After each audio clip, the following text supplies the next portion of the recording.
Usha and the Stolen Sun by Bree Galbraith, illustrated by Josee Bisaillon.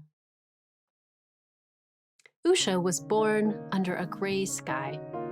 In her town, the sun hadn't shone for as long as anyone could remember.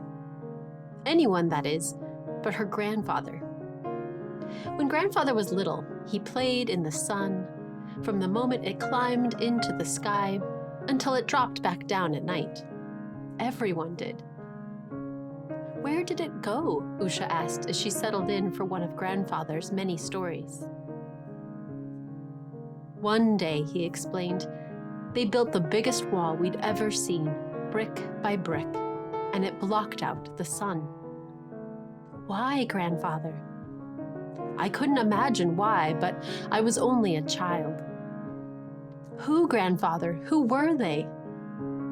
They were the people who made the rules. Why didn't you yell and scream and make them stop? We did yell, Usha, whispered grandfather, but they were unmoved. Each time her grandfather told the story, it became harder and harder for him to remember. It's been too long, my Usha, grandfather told her. I'm afraid I will never feel the sun again. Usha decided to do something. Working from her grandfather's stories, Usha began to walk east in search of the sun.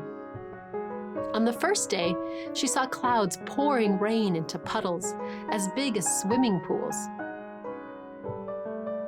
On the second day, she walked through a forest of fog as thick as soup.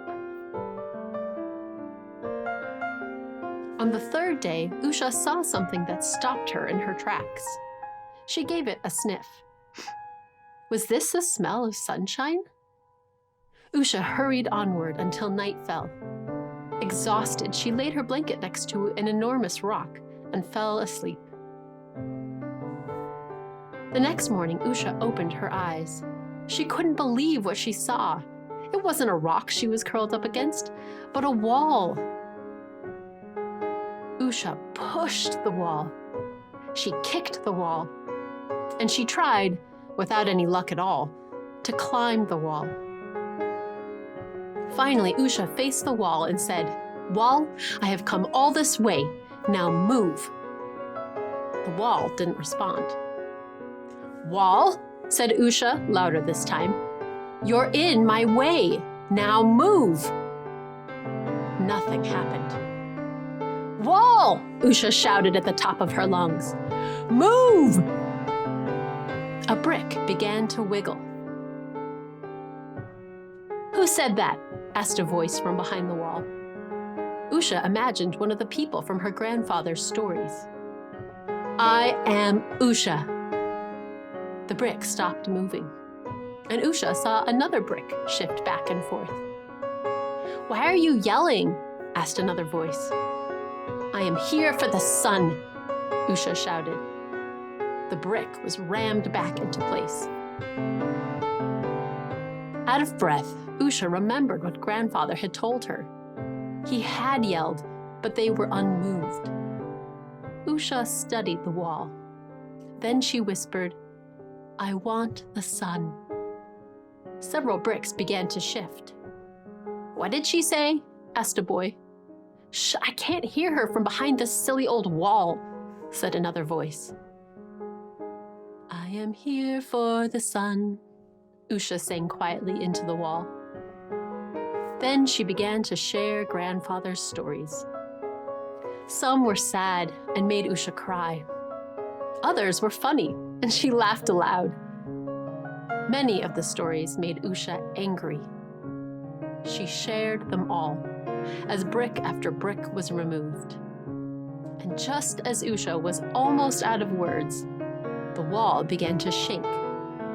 The wall began to sway. And with a giant rumble, the wall crashed to the ground. When the dust cleared, Usha climbed the pile of bricks and saw children. "She's just like us," one whispered. "But now the sun shines on me too," said Usha. And that moment, she felt the sun for the first time. It was warmer, brighter than words could have ever described. Through valleys and forests, over hills and mountains, Usha ran west. She watched the sun peek through the clouds and paint the gray sky away. Finally, she saw the light stream over grandfather's face. Usha was home, and so was the sun. The end.